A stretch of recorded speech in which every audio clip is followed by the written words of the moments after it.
Assalamualaikum warahmatullahi wabarakatuh. Perkenalkan, nama saya Abdurrahman Aulia Akbar, dari kelas 5G. NIM-nya 222111262. Program studi Hukum Ekonomi Syariah, dan di sini saya akan menjelaskan dan membacakan singkat review materi mata kuliah sosiologi hukum. Yang pertama, pengertian sosiologi hukum, yaitu sosiologi hukum adalah cabang ilmu sosiologi yang mempelajari hubungan antara hukum dan masyarakat. Sosiologi hukum meneliti bagaimana hukum mempengaruhi masyarakat dan bagaimana masyarakat mempengaruhi dan membentuk hukum itu sendiri. Yang kedua, hukum dan kenyataan masyarakat. Hubungan antara hukum dan masyarakat sangatlah erat, karena hukum senantiasa dipengaruhi oleh proses interaksi sosial, sehingga dapat dikatakan bahwa semakin tinggi intensitas interaksi dan hubungan sosial, maka semakin tinggi pula tingkat penggunaan hukum untuk melancarkan proses interaksi sosial itu sendiri. Hukum yang digunakan sebagai sarana perubahan dalam masyarakat yaitu dapat berupa hukum yang tertulis maupun hukum yang tidak tertulis. Keseluruhan aturan itu dapat menggerakkan dinamika masyarakat ke arah yang lebih baik jika seandainya hukum itu diaplikasikan dengan penuh kesadaran dari seluruh lapisan masyarakat. Yang ketiga, yuridis empiris dan yuridis normatif.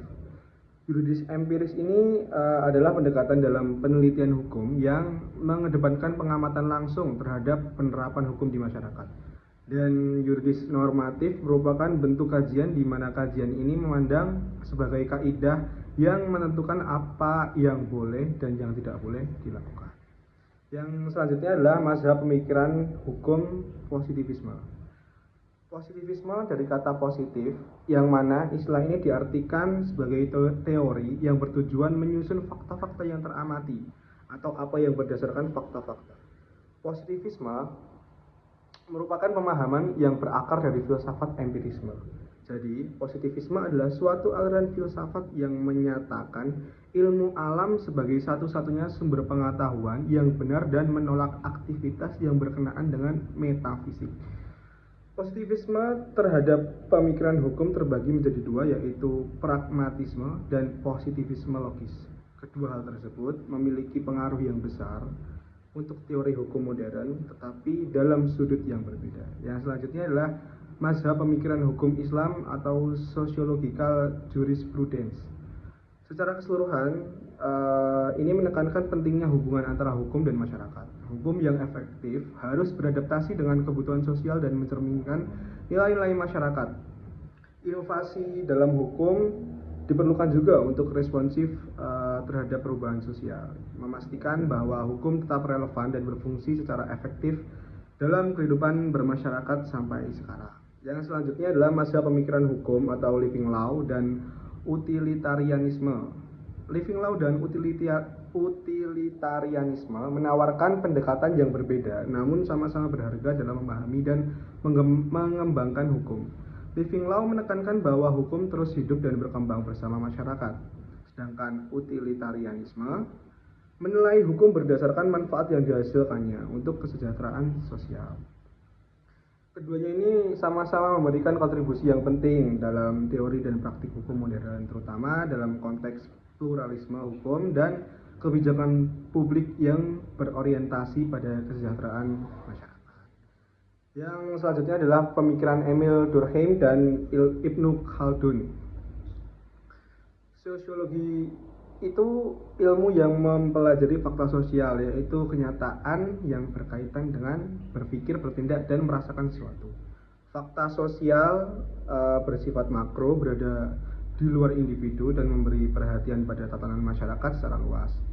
Ibnu Khaldun dianggap memiliki pemikiran yang sejalan dengan ilmu sosiologi. Menurutnya, sosiologi masyarakat Arab dibagi menjadi 3 tingkatan. Yang pertama adalah masyarakat primitif yang belum mengenal peradaban, hidup berpindah dan di alam liar. Yang kedua adalah masyarakat pedesaan yang telah hidup menetap meskipun dengan amat sederhana. Dan pada tingkatan terakhir atau yang ketiga, Ibnu Khaldun menyebut dengan masyarakat kota. Dia berpendapat bahwa masyarakat kota adalah masyarakat yang berperadaban dengan bukti dari mata pencahariannya berupa perdagangan dan industri. Yang selanjutnya adalah pemikiran Max Weber dan H.L.A. Hart. Pemikiran hukum Max Weber dan H.L.A. Hart menawarkan dua pendekatan berbeda dalam memahami hukum. Weber melihat hukum sebagai bagian dari struktur kekuasaan dan alat legitimasi dalam masyarakat yang dijalankan secara birokratis dan dipengaruhi oleh proses rasionalisasi. Sebaliknya, Hart memfokuskan pada analisis logis dari struktur hukum itu sendiri, membedakan antara aturan primer dan sekunder, serta mengembangkan konsep rules of recognition atau menentukan validitas hukum. Weber menekankan hubungan hukum dengan konteks sosial, sedangkan Hart melihat hukum itu sebagai sistem aturan yang bisa dipahami terlepas dari moralitas. Keduanya ini memiliki pandangan yang memberikan dasar kuat untuk sosiologi hukum. Yang selanjutnya adalah efektivitas hukum. Itu dalam perspektif sosiologi hukum bukan hanya masalah kepatuhan terhadap aturan, tetapi juga tentang bagaimana hukum berfungsi sebagai cerminan nilai-nilai sosial, budaya, dan aspirasi masyarakat. Hukum yang efektif adalah hukum yang mampu menyeimbangkan antara norma yang diatur dan kenyataan sosial yang kompleks, sehingga hukum dapat diterima secara luas dan menjalankan fungsi pengendali sosialnya dengan baik. Hukum dan pengendalian sosial, hukum adalah alat kontrol yang dapat mengatur perilaku manusia di dalam bermasyarakat. Sebagai agen pengendali sosial, hukum memiliki dua fungsi yang utama, yaitu mencegah penyimpangan dan memberikan sanksi bagi siapa saja yang melanggar. Hukum bertujuan juga untuk menjaga ketertiban, keadilan, dan kesejahteraan masyarakat dengan tetap memastikan individu itu mematuhi aturan-aturan yang telah disepakati bersama.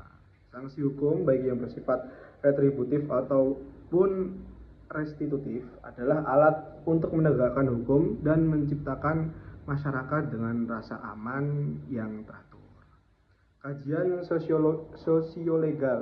Sosiolegal ini istilah yang mencakup berbagai pendekatan terhadap hukum, proses hukum, dan sistem hukum. Istilah kajian sosiolegal secara bertahap telah menjadi istilah hukum yang mencakup berbagai disiplin ilmu yang menggunakan perspektif sosial untuk mempelajari hukum.